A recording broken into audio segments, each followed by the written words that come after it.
ಆತ್ಮನ್ನಜರಜರಯಿತರ್ಜನ್ಮ ಮೃತ್ಯಾಮಯಾನಾಂ ಗೋವಿಂದೇ ದೇಹಿ ಭಕ್ತಿಂ ಭವತಿ ಚ ಭಗವನ್ನೂರ್ಜಿತಾಂ ನಿರ್ನಿಮಿತ್ತಾಂ ನಿರ್ವ್ಯಾಜಾಂ ನಿಶ್ಚಲಾಂ ಸದ್ಗುಣಗಣ ಬೃಹತೀಂ ಶಾಶ್ವತೀಮಾಶುದೇವ ನಾರಾಯಣಂ ನಮಸ್ಕೃತ್ಯ ನರಂ ಚೈವ ನರೋತ್ತಮಂ ದೇವೀಂ ಸರಸ್ವತೀಂ ವ್ಯಾಸಂ ತಥೋ ಜಯಮುದೀರಯೇ ವಿಜಾನತಾಂ ಅವಿತ್ತಸ್ಯ ಮಧ್ವಸ್ಯ ಜಗತಿ ಗುರೋಃ ಪೂರ್ವಾಚಾರ್ಯಮಹಿಷ್ಠಾನಾಂ ಇಯಂ ಪ್ರಣತಿಮಾಲಿಕಾ ಪೂರ್ಣಜ್ಞಾನಾಯ ವಿದ್ಮಹೇ ಪೂರ್ಣಾನಂದಾಯ ಧೀಮಹಿ ತನ್ನೋ ವ್ಯಾಸ ಪ್ರಚೋದಯಾತ್. ನಿನ್ನೆ ನಾವು ನೋಡಿದೆವು ದೇವರು ಹೇಗಿದ್ದಾನೆ. ಈ ಜಗತ್ತನ್ನು ಪಾಲನೆ ಮಾಡುವಾಗ ದೇವರಿಗೆ ಸುಖ ಆಗತ್ತೋ ಆಗಲ್ವೋ? ಆಗತ್ತೆ. ಆದರೆ ಜಗತ್ತಿನಿಂದ ಸುಖ ಬರಬೇಕಾಗಿಲ್ಲ. ದೇವರಿಗೆ ಸಹಜವಾಗಿ ಸುಖ ಇದೆ. ನಮ್ಮ ಒಳಗಡೆ ನಿಂತು ದೇವರು ಏನನ್ನಾದರೂ ಆಸ್ವಾದನೆ ಮಾಡುವಾಗ ನಾವು ಏನೋ ಒಂದು ಆಸ್ವಾದನೆ ಮಾಡ್ತೇವೆ. ಆ ಆಸ್ವಾದನೆ ಮಾಡುವಾಗ ದೇವರು ಕೂಡ ಅಂತರ್ಯಾಮಿಯಾಗಿ ಆಸ್ವಾದನೆ ಮಾಡ್ತಾನೆ. ಸುಖವನ್ನು ಮಾತ್ರ, ದುಃಖವನ್ನಲ್ಲ. ಯಾಕೆ ಅಂದರೆ ಅವನು ಆ ಪದಾರ್ಥವನ್ನು ಅನುಭವಿಸದೇ ಇದ್ದರೆ ನಾವು ಅನುಭವಿಸಲಿಕ್ಕಾಗಲ್ಲ. ನಹಿ ಪ್ರತಿಬಿಂಬಸ್ಯ ಕ್ರಿಯಾ.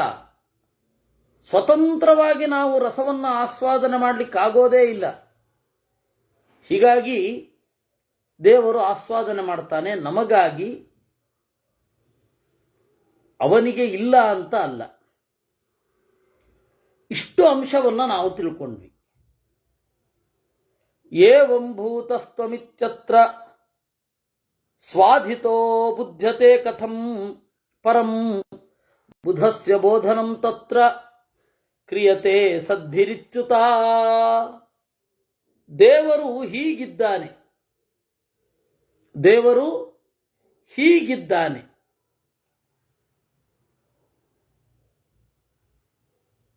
ಆದರೆ ದೇವರನ್ನ ತಿಳ್ಕೊಳ್ಳೋದು ಹೇಗೆ?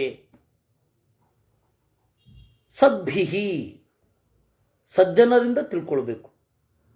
ಯಾರು ಸಜ್ಜನರಿರ್ತಾರೆ ಅವರ ಸಂಘ ಇಂಪಾರ್ಟೆಂಟು ಅಂತ ಹೇಳೋದು ಅದಕ್ಕಾಗಿ. ಬುಧಸ್ಯ ಬೋಧನಂ ತತ್ರ ಕ್ರಿಯತೆ ಸದ್ಭಿರಿತ್ಯುತ.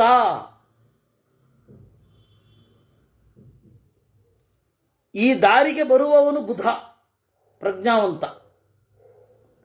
ಬಂದವನಿಗೆ ಬೋಧ ಎಲ್ಲಿಂದ ಆಗತ್ತೆ ಅಂದರೆ ಸದ್ಭಿ, ಸಜ್ಜನರಿಂದ.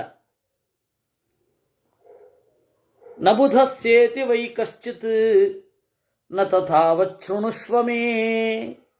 ಯಾರು ಪ್ರಜ್ಞಾವಂತನಲ್ಲ ಅವನಿಗೆ ಸಜ್ಜನರಿದ್ರೂ ಬೋಧ ಆಗಲ್ಲ.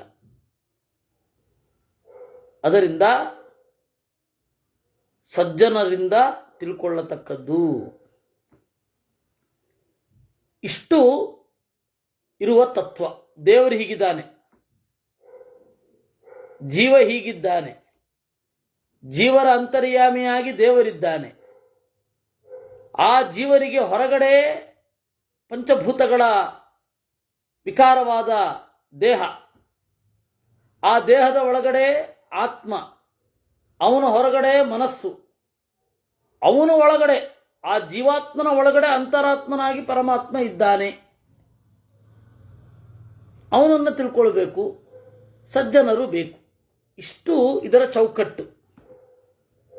ಆದರೆ ಕೆಲವರಿದ್ದಾರೆ, ತತ್ವಮಸ್ಯ ನಗತ್ವಾತೆ ಶಾಸ್ತ್ರಾಣಾಂ ಶಾಸ್ತ್ರದಸ್ಯವಃ ಲೋಕಂ ನಿಘ್ನಂತಿ ಸಂಭಿನ್ನಾಃ ಜ್ಞಾನಿನೋತ್ರ ವದಂತ್ಯುತಾ.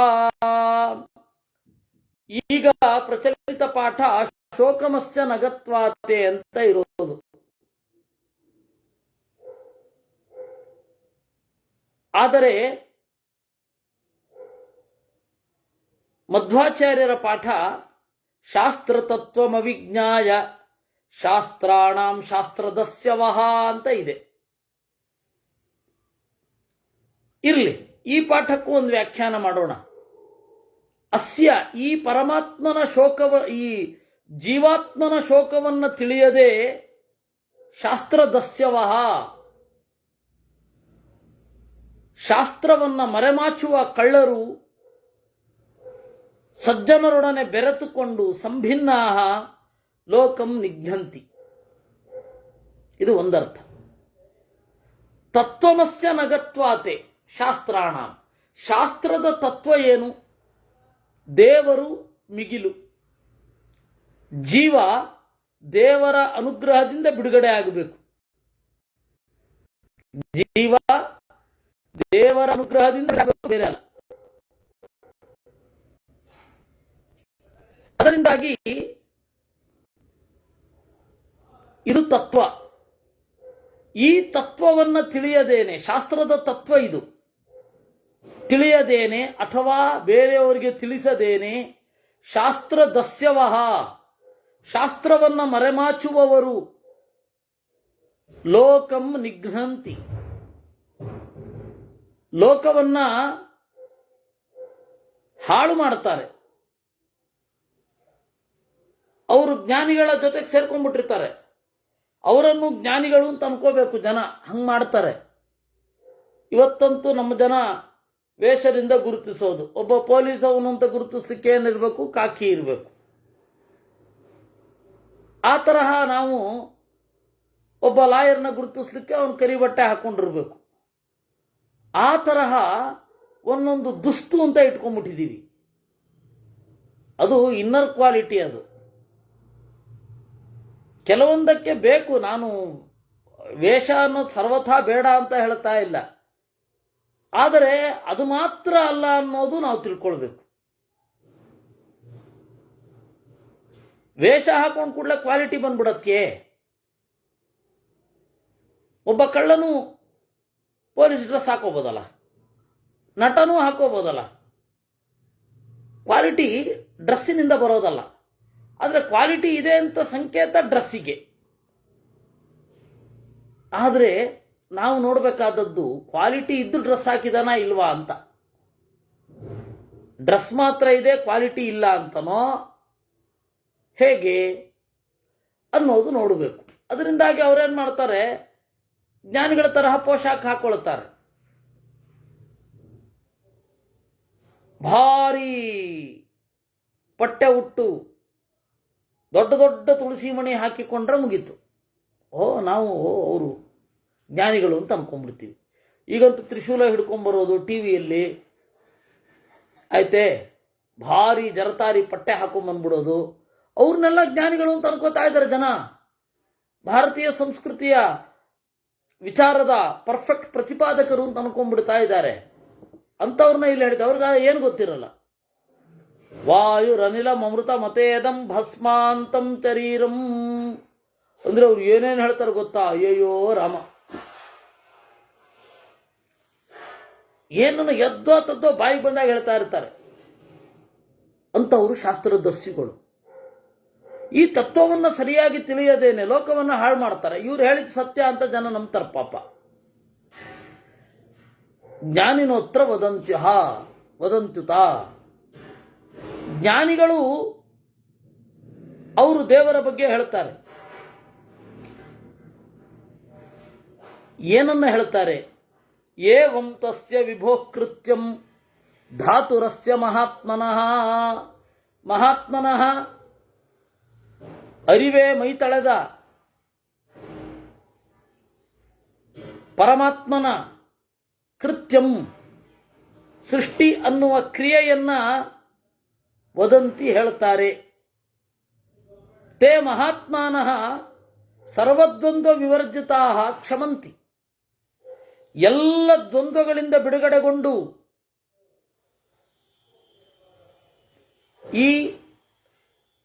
ಈ ತರಹದ್ದನ್ನ ಶಾಸ್ತ್ರದಸ್ಯುಗಳ ಕೃತ್ಯವನ್ನ ಹೊರಗಡೆಯಿಂದ ಸಹಿಸ್ತಾರೆ. ಅತೋನ್ಯಥಾ ಮಹಾತ್ಮಾನಮನ್ಯಥಾ ಪ್ರತಿಪದ್ಯತೆ ಕಿಂ ತೇನ ನ ಕೃತಂ ಪಾಪಂ ಚೋರೇಣಾತ್ಮಾಪಹಾರಿಣ. ದೇವರನ್ನ ಬೇರೆ ರೀತಿಯಾಗಿ ತಿಳಿಯುವವರು ಕಳ್ಳರು. ಅವರು ಏನು ಪಾಪ ಮಾಡಿಲ್ಲ. ಇದು ಈ ಮಾತು. ಇದನ್ನ ಮಧ್ವಾಚಾರ್ಯರು ನಪ್ರತೀಕಾಧಿಕರಣ ಅಂತ ಅನುವ್ಯಾಖ್ಯಾನ 4ನೇ ಅಧ್ಯಾಯ 1ನೇ ಪಾದದ ವ್ಯಾಖ್ಯಾನದಲ್ಲಿ ಇದನ್ನು ಹೇಳಿದ್ದಾರೆ. ಅಲ್ಲಿ ಇರೋ ಪಾಠ ಹೀಗೆ: ಯೋನ್ಯಥಾ ಸಂತಮಾತ್ಮಾನಮನ್ಯಥಾ ಪ್ರತಿಪದ್ಯತೆ ಕಿಂತೇನ ನ ಕೃತಂ ಪಾಪಂ ಚೋರೇಣ ಆತ್ಮಾಪಹಾರಿಣ ಅಂತ ಇರೋದಲ್ಲಿ. ಅನ್ಯಥಾ ಬೇರೆನೇ ರೀತಿಯಾಗಿರೋದು ದೇವರು. ಇವರು ಹೇಳೋದೇ ಬೇರೆ ರೀತಿ. ಅವನು ಏನು ಪಾಪ ಮಾಡಿದ ಹಾಗಲ್ಲ, ದೊಡ್ಡ ಕಳ್ಳ ಇದ್ದ ಹಾಗೆ. ಚೋರೇಣ ಆತ್ಮಾಪಹಾರಿಣ, ದೇವರ ಸ್ವರೂಪವನ್ನು ಮರೆಮಾಚಿ ಹಾಗೆ ದೇವರನ್ನ ಕದ್ದವನ ಹಾಗೆ ಅವನು. ಯಾಕೆಂದ್ರೆ ಜನ ಬೇರೆನೇ ರೀತಿಯಾಗಿ ತಿಳ್ಕೊತಾರೆ. ಕಳ್ಳಂದು ಹಾಗೆ ತಾನೆ, ಅವನು ಎಲ್ಲಿಂದಲೋ ದುಡ್ಡು ಎತ್ಕೊಂಡ್ ಬಂದಿರ್ತಾನೆ. ಜನ ಏನ್ ಮಾಡ್ತಾರೆ, ಅವನದು ದುಡ್ಡು ಅಂತ ಅನ್ಕೋತಾರೆ. ಆ ಅಜ್ಞಾನಕ್ಕೆ ಕಾರಣ ಅವನು. ಇದು ಒಂದು. ಇನ್ನೊಂದು, ಆತ್ಮಾಪಹಾರಿ ಒಬ್ಬ ದುಡ್ಡನ್ನ ಎತ್ಕೊಂಡ್ಬಂದಿರ್ತಾನೆ. ಆ ಮಾಲೀಕನಿಗೆ ನಿಜವಾಗಿ ಯಾರು ಕಷ್ಟಪಟ್ಟು ಸಂಪಾದನೆ ಮಾಡಿರ್ತಾನೆ ಅವನಿಗೆ ನನ್ನ ದುಡ್ಡು ಎಲ್ಲಿ ಅಂತ ಗೊತ್ತಿರಲ್ಲ. ಎಲ್ಲಿ ಅನ್ನೋದನ್ನು ಗೊತ್ತಿರದೆ ಇರುವಂತೆ ಮಾಡಿದವನು ಕಳ್ಳ. ಇವನು ಇದ್ದಾನಲ್ಲ, ದೇವರನ್ನೇ ಅಪಹರಿಸಿದವ. ಹೀಗಾಗಿ ಪ್ರತಿಮೆಯನ್ನೇ ದೇವರು ಎಂದು ತಿಳಿಯದಿರಿ. 3 ಶ್ಲೋಕ ಅಲ್ಲಿ ಹಾಕಿದ್ದಾರೆ ಮಧ್ವಾಚಾರ್ಯರು. ನಪ್ರತೀಕೆ ನಹಿಸಹ, ನಪ್ರತೀಕೆ ನಹಿಸಹ ಅನ್ನೋಲ್ಲಿ 3 ಬಾರಿ ಈ ಶ್ಲೋಕವನ್ನು ಹೇಳಿದ್ದಾರೆ. ಯೋನ್ಯಥಾ ತಂತಮಾತ್ಮಾನಂ ಅನ್ಯಥಾ ಪ್ರತಿಪದ್ಯತೆ ಕಿಂ ತೇನ ನ ಕೃತಂ ಪಾಪಂ ಚೋರೇಣ ಬ್ರಹ್ಮಹಾರಿಣ. ಯೋನ್ಯಥಾ ತಂತಮಾತ್ಮಾನಂ ಅನ್ಯಥಾ ಪ್ರತಿಪದ್ಯತೆ ಕಿಂ ತೇನ ನ ಕೃತಂ ಪಾಪಂ ಅಂತ ಹೇಳಿ 3 ಬಾರಿ ಈ ಶ್ಲೋಕದ ಬೇರೆ ಬೇರೆ ಪಾಠಾಂತರಗಳನ್ನು ನಿರೂಪಣೆ ಮಾಡಿದ್ದಾರೆ. ಪ್ರತಿಮೆಯೇ ದೇವರಲ್ಲ. ಯಾಕೆ? ಪ್ರತಿಮೆಯನ್ನೇ ದೇವರು ಅಂದರೆ ಪ್ರತಿಮೆಯ ಎಲ್ಲ ದೋಷಗಳನ್ನು ದೇವರಿಗೆ ಹೇಳಿದ ಹಾಗಾಗತ್ತೆ. ಅಲ್ಲಿ ದೇವರ ಯಥಾರ್ಥವಾದ ಅರಿವನ್ನ ಮುಚ್ಚಿ ಅಯಥಾರ್ಥವಾದ ಅರಿವಿನ ಹಿಂದೆ ಹೋದ ಹಾಗಲ್ವಾ? ಹೌದಾ ಅಲ್ವಾ? ಇದು ದೇವರ ಕಳ್ಳತನ ಅಂತ. ದೇವರು ಏನು ಗುಣಪೂರ್ಣ, ಆನಂದಪೂರ್ಣ. ದೇವರು ಏನು ಜ್ಞಾನಪೂರ್ಣ. ನೀವು ಜಡವೇ ದೇವರು ಒಂದು ಬಿಟ್ರೆ ಪ್ರತಿಮೆಯನ್ನೇ ದೇವರು ಅಂತ ಹೇಳಿದ್ರೆ ಏನು ಹೇಳಿದ ಹಾಗಾಯಿತು? ಜಡಕ್ಕೆ ಇರುವ ಎಲ್ಲ ದೋಷಗಳೂ ದೇವರಿಗೆ ಬಂತು ಒಂದು ಹಾಗಾಯಿತು. ಅದರಿಂದಾಗಿ ನೆನಪಿಟ್ಟುಕೊಳ್ಳಿ, ಅದರಿಂದಾಗಿ ನಾವು ಪ್ರತಿಮೆಯೇ ದೇವರಾಯಿತು ಅಂತ ಹೇಳಲ್ಲ. ಅಂದರೆ ಶಾಸ್ತ್ರದಲ್ಲೇ ಒಂದು ಫಿಲಾಸಫಿಯಲ್ಲಿ ಅರ್ಚಾವತಾರ ಅಂತ ಒಂದು ಕಾನ್ಸೆಪ್ಟ್ ಇದೆ. ದೇವರು ಪ್ರತಿಮೆಯಾಗಿ ಅವತಾರ ಮಾಡೋದು ಅಂತ ಅದಿಲ್ಲ. ಯಾಕೆ? ದೇವರು ಜಡದ ದೋಷಗಳನ್ನು ಹೊಂದಿಯೇ ಇಲ್ಲ. ಈಗ ನೀವು ದೇವರೇ ಪ್ರತಿಮೆಯಾದ ಅಂತ ಹೇಳಿದ್ರೆ ಜಡದ ದೋಷಗಳನ್ನೆಲ್ಲ ಹೇಳಿದ ಹಾಗೆ, ತನ್ಮೂಲಕ ದೇವರನ್ನ ಕದ್ದ ಹಾಗೆ. ಹೀಗಾಗಿ ಆಚಾರ್ಯರ ಪ್ರಕಾರ ಜಡವೇ ದೇವರಾಗಲ್ಲ, ದೇವರು ಜಡವೂ ಆಗಲ್ಲ. ಹಾಗಾದ್ರೆ ನಾವೇನೇನೋ ಹೇಳ್ತೀವಲ್ಲ, ಸ್ವಯಂ ವ್ಯಕ್ತ ಸ್ವಯಂಭೂ ಅಂತ, ಅದೆಲ್ಲ ತೆಗೆದು ಪಕ್ಕದಲ್ಲಿಡಿ. ದೇವರ ಸನ್ನಿಧಾನ ಅಲ್ಲಿ ಯಾವುದೋ ಒಂದು ಕಾರಣದಿಂದ ಬಂದಿದೆ. ಯಾರೋ ಒಬ್ರು ಪ್ರತಿಷ್ಠೆಯೇ ಮಾಡಿದ್ದಾರೆ. ಆ ಪ್ರತಿಷ್ಠೆಯಿಂದ ದೇವರಲ್ಲಿ ಸನ್ನಿಹಿತನಾಗಿದ್ದಾನೆ ಅಷ್ಟೇ. ನಮಗೆ ಆ ಮಿತಿ ಗೊತ್ತಿರಬೇಕು. ಆ ಮಿತಿ ಗೊತ್ತಿಲ್ಲದೆ ಹೋದ್ರೆ ಏನು ಪ್ರಯೋಜನ?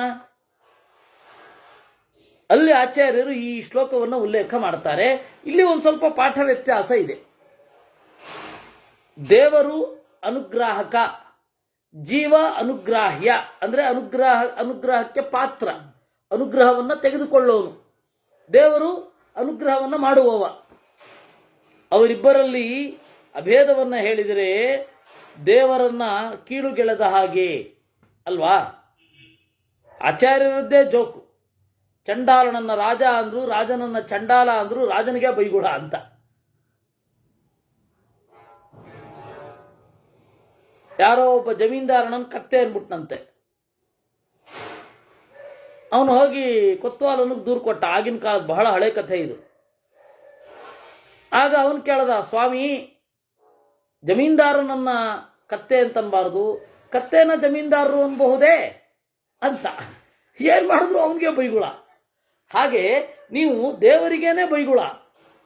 ಜಡವನ್ನ ದೇವರು ಅಂದ್ರು, ದೇವರನ್ನ ಜಡ ಅಂದ್ರು, ದೇವರಿಗೆ ಬೈಗುಳ. ಹಾಗೆ ಜೀವನನ್ನ ದೇವರು ಅಂದ್ರು, ದೇವರನ್ನ ಜೀವ ಅಂದ್ರು, ಜೀವರ ಎಲ್ಲ ದೋಷಗಳು ದೇವರಲ್ಲಿದೆ ಅಂತ ಆಗುತ್ತೆ. ಹಾಗೆ ಮಾಡಬಾರದು. ತಸ್ಯ ಸಂಯೋಗ ಯೋಗೇನ ಶುಚಿರಪ್ಯ ಶುಚಿರ್ಭವೇತ್ ಅಶುಚಿಶ್ಚ ಶುಚಿಶ್ಚಾಪಿ ಜ್ಞಾನ ದೇಹಾದಯೋ ಯಥಾ. ಇಂಥವರ ಸಂಯೋಗ ಮಾಡಬಾರದು, ದುಷ್ಟರ ಸಂಯೋಗವನ್ನ ಮಾಡಬಾರದು. ಆಗ ಒಳ್ಳೆಯವನು ಕೂಡ ಕೆಡುಕನಾಗಿ ಬಿಡುತ್ತಾನೆ, ಶುಚಿಯೂ ಕೂಡ ಅಶುಚಿ ಆಗ್ತಾನೆ.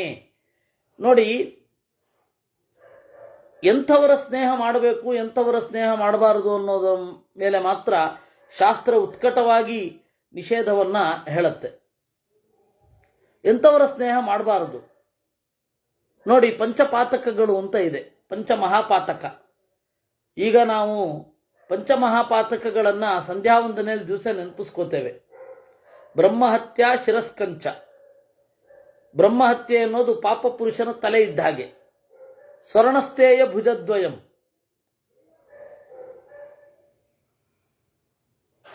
ಬಂಗಾರವನ್ನ ಕದಿಯೋದು ಅದು ಪಾಪ ಪುರುಷನ ತೋಳಿದ್ದ ಹಾಗೆ.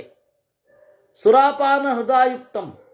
ಮದ್ಯವನ್ನ ಪಾನ ಮಾಡೋದು ಹೃದಯ ಇದ್ದ ಹಾಗೆ. ಗುರುತಲ್ಪ ಕಟಿದ್ವಯಂ. ಹಿರಿಯರ ಹೆಂಡಿರನ್ನ ಸವರುವುದು ಅದು ಕಟಿ, ತೊಡೆ ಇದ್ದ ಹಾಗೆ. ತತ್ಸಂಯೋಗ ಪದದ್ದೊಂದು. ಈ ತರಹದ 4 ಜನ ಪಾತಕಿಗಳಿದ್ದಾರಲ್ಲ, ಅವ್ರ ಜೊತೆ ಅತ್ಯಂತ ಸ್ನೇಹದಿಂದ ಇರೋದೇನಿದೆ ಅದು 5ನೇ ಪಾತಕ ಅಂತ. ಸೊ ದುಷ್ಟರ ಸಹವಾಸ ಅನ್ನೋದು ನಮ್ಮಲ್ಲಿ ಎಲ್ಲೋ ಒಂದು ಕಡೆ ಅವರಲ್ಲಿ ಪ್ರೀತಿ ಬೆಳೆದು ಬಿಟ್ರೆ ಅವ್ರೇನು ಮಾಡಿದ ತಪ್ಪಿಲ್ಲ ಅಂತ ಅನಿಸ್ಬಿಡುತ್ತೆ. ನಮ್ಮ ಆತ್ಮೀಯ ಗೆಳೆಯರಲ್ಲಿ ಎಲ್ಲ ಕುಡುಕರಿದ್ದು ಬಿಟ್ರೆ ಕುಡಿತ ತಪ್ಪಲ್ಲ ಅನ್ನಿಸ್ಬಿಡುತ್ತೆ. ನಮ್ಮ ಸುತ್ತಮುತ್ತ ಯಾವ ಪರಿಸರ ಇರುತ್ತೋ ಆ ಪರಿಸರವನ್ನು ನಾವು ಗಟ್ಟಿಯಾಗಿ ಅಪ್ಕೊಂಡು ಬಿಟ್ವಿ ಅಂದ್ರೆ ಮುಗೀತು, ಅದೇನು ತಪ್ಪಿಲ್ಲ ಅಂತ ಅನ್ಸುತ್ತೆ. ಇದು ಎಲ್ಲ ಕಡೆ. ಇವಾಗ ಮಾಡರೇಟು ಮತ್ತೆ ರ್ಯಾಡಿಕಲ್ಸ್ ಅಂತ ಇಬ್ರು ಇರ್ತಾರೆ. ಈ ರ್ಯಾಡಿಕಲ್ಸ್ ಇದ್ದಾರಲ್ಲ, ಇದು ರ್ಯಾಡಿಕಲ್ಸ್ ದಾರಿ ತಪ್ಪಿದವರು ಅಂತ ಕರುಣೆಯಿಂದ ಕಾಣುವ ಹಾಗೆ ಮಾಡ್ತಾರೆ. ಅವರಿಗೆ ಈ ಮಾಡರೇಟ್ ಇವರು ಇರ್ತಾರಲ್ಲ, ಶಾಂತಿಪ್ರಿಯರು, ಅವರು ಆಶ್ರಯರಾಗಿ ಇರ್ತಾರೆ. ಮಾಡರೇಟ್ ಅಂತನ್ನುವ ಹುಲ್ಲಿನ ಕೆಳಗಡೆ ರ್ಯಾಡಿಕಲ್ಸ್ ಅನ್ನುವ ಸರ್ಪ ಇರುತ್ತೆ. ಅದಕ್ಕೆ ತತ್ಸಂಯೋಗ ಪದದ್ದೊಂದು. ಅಂಥವ್ರು ಸಂಯೋಗ ಮಾಡಬೇಡಿ ಎಂದ್ರು. ಶುಚಿಯೂ ಕೂಡ ಅಶುಚಿ ಆಗ್ತಾನೆ. ಮಾನಸಿಕವಾಗಿ ಒಬ್ಬ ಶುದ್ಧನಿರ್ತಾನೆ, ಅವನು ಅಶುದ್ಧ ಆಗಿ ಬಿಡ್ತಾನೆ. ಅದರಿಂದಾಗಿ ಸಹವಾಸ ಬಹಳ ಮುಖ್ಯ. ಯಾರ ಜೊತೆಗೆ ನಾವು ಸಹವಾಸ ಮಾಡ್ತಾ ಇದ್ದೇವೆ ಅಂತ. ಆಮೇಲೆ ಆ ಸಹವಾಸದಿಂದ ಸುಖ ಏನು ಸಿಗಲ್ಲ. ಸಜ್ಜನರಲ್ಲಿ ಸಹವಾಸ ಇದ್ರೆ ಏನು ಸುಖ ಸಿಗತ್ತೆ, ಇಹ ಮತ್ತೆ ಪರ, ಆ ಸುಖ ಇವರಲ್ಲಿ ಸಿಗಲ್ಲ. ತಸ್ಯ ಸಂಯೋಗ ಯೋಗೇನ ಶುಚಿರಪ್ಯ ಶುಚಿರ್ಭವೇತ್ ಅಶುಚಿಶ್ಚ ಶುಚಿಶ್ಚಾಪಿ ಜ್ಞಾನಾತ್. ಅದಕ್ಕೇನ್ ಮಾಡಬೇಕು? ಜ್ಞಾನವನ್ನು ಪಡಿಬೇಕು. ಜ್ಞಾನದಿಂದ ಅಶುಚಿ ಶುಚಿ ಆಗ್ತಾನೆ. ಅಶುಚಿಶ್ಚ ಶುಚಿಶ್ಚಾಪಿ ಜ್ಞಾನಾತ್. ಹೇಗೆ? ದೇಹಾದಯೋ ಯಥಾ. ದೇಹ, ನಾನು ಶುದ್ಧನಾಗಬೇಕು ಅನ್ನುವ ಜ್ಞಾನ ಬಂತು ಅಂದ್ರೆ ದೇಹವನ್ನು ಶುದ್ಧ ಮಾಡ್ಕೋತೇವೋ ಇಲ್ವೋ? ಹಾಗೆ ಜ್ಞಾನಿಗಳಿದ್ರು ಅಂದ್ರೆ ಅವರಿಂದ ಮನಸ್ಸು ಶುದ್ಧ ಆಗತ್ತೆ. ಅದರಿಂದಾಗಿ ಶಾಸ್ತ್ರದಸ್ಯುಗಳು ಏನಿದ್ದಾರೆ ಅವರಿಂದ ಜಾಗೃತರಾಗಿರಬೇಕು. Beware of dogs. ಅವರಿಂದ ಶುದ್ಧರಾಗಿ ಇರಬೇಕು. ಶಾಸ್ತ್ರವನ್ನ ತಪ್ಪಾಗಿ ಅರ್ಥೈಸಿ ಶಾಸ್ತ್ರವಾದ ಮೇಲೆ ವ್ಯರ್ಥವಾಗಿ ದ್ವೇಷ ಮಾಡುವವರು ಅವರಿಂದ ದೂರ ಇರಬೇಕು. Beware of them. ದೃಶ್ಯಂ ನ ಚೈವ ದೃಷ್ಟಂ ಸ್ಯಾತ್ ದೃಷ್ಟಂ ದೃಶ್ಯಂತು ನೈವ ಚಾಂ. ಅಜ್ಞಾನ ಇತ್ತು ಅಂತಂದ್ರೆ ಏನಾಗತ್ತೆ? ದೃಶ್ಯಂ ಕಾಣಬೇಕಾದದ್ದು ನ ದೃಷ್ಟಂ ಸ್ಯಾತ್ ಕಾಣ್ಲಿಕ್ಕಾಗಲ್ಲ, ಕಂಡದ್ದು ಕಾಣ್ಲಿಕ್ಕಾಗಲ್ಲ. ಅಂದ್ರೆ ಎದುರುಗಡೆ ಇದ್ರೂ ಕೂಡ ನೋಡ್ಲಿಕ್ಕಾಗಲ್ಲ, ಇನ್ನು ನೋಡದೇ ಇರೋದನ್ನು ನೋಡ್ಲಿಕ್ಕೆ ಆಗಲ್ಲ. ಅಜ್ಞಾನ ಇತ್ತು ಅಂದ್ರೆ ಇಷ್ಟು ಪ್ರಾಬ್ಲಮ್. ಅತೀತ ತ್ರಿತಯಾ ಸಿದ್ಧಾ ಜ್ಞಾನರೂಪೇಣ ತರ್ವದ ಏವನ್ನ ಪ್ರತಿಪದ್ಯಂತೆ ರಾಗಮೋಹ ಮದಾನ್ವಿತಾ. ಅತೀತ ತ್ರಿತಯಾ ಸಿದ್ಧಾ ಜ್ಞಾನರೂಪೇಣ ತರ್ವದ. ಜ್ಞಾನ ಇತ್ತು ಅಂದ್ರೆ ಅತೀತ ತ್ರಿತಯಾ ಮೂರನ್ನ ದಾಟಿ ಬಿಡ್ತಾರೆ. ಅಂದ್ರೆ ಸತ್ವದ ಒಂದು ಸೈಡ್ ಎಫೆಕ್ಟ್ ಏನಂದ್ರೆ ವಿಪರೀತ ಕರುಣೆ. ಸತ್ವಗುಣ ಜಾಗೃತ ಆಯಿತು ಅಂದ್ರೆ ವಿಪರೀತ ಕರುಣೆ ಇರುತ್ತೆ ಒಬ್ಬರಿಗೆ. ಅದಕ್ಕಾಗಿ ಋಷಿಗಳೆಲ್ಲ ಸರ್ವೇ ಜನಾಃ ಸುಖಿನೋ ಭವಂತು ಅಂತಾರೆ. ದುರ್ಜನರು ಕೂಡ ಬಂದು ಕಾಲಿಗೆ ಎರಗಿದರೆ ಒಳ್ಳೇದಾಗಲಿ ಅಂತ ಹೇಳಿ ಒಳ್ಳೇದು ಮಾಡ್ಬಿಡ್ತಾರೆ. ನೀವು ಇತಿಹಾಸ ತುಂಬ ನೋಡಿದ್ರೆ ದುಷ್ಟರಿಗೆ ಸಜ್ಜನರದ್ದೇ ಸಪೋರ್ಟ್.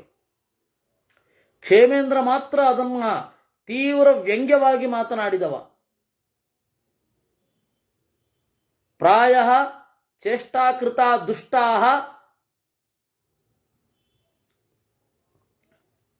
ಮಹತಾಂ ಸಂಶ್ರಯಾತಿಗಾಹ ಅಂತ.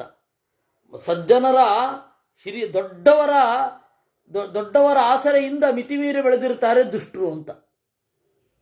ದೊಡ್ಡವರ ಆಸರೆಯಿಂದಲೇ ಮಿತಿಮೀರಿ ಬೆಳೆದಿರ್ತಾರೆ ದುಷ್ಟರು. ನೀವು ನೋಡಿ, ಯಾವುದೇ ದೊಡ್ಡ ದೊಡ್ಡ ರಾಕ್ಷಸರಿಗೆ ಯಾರ್ದೋ ದೇವತೆಗಳ ವರ್ಣೆ ಇರುತ್ತೆ, ಅವರು ಆ ದೇವತೆಗಳನ್ನೇ ದ್ವೇಷ ಮಾಡ್ತಾ ಇರ್ತಾರೆ.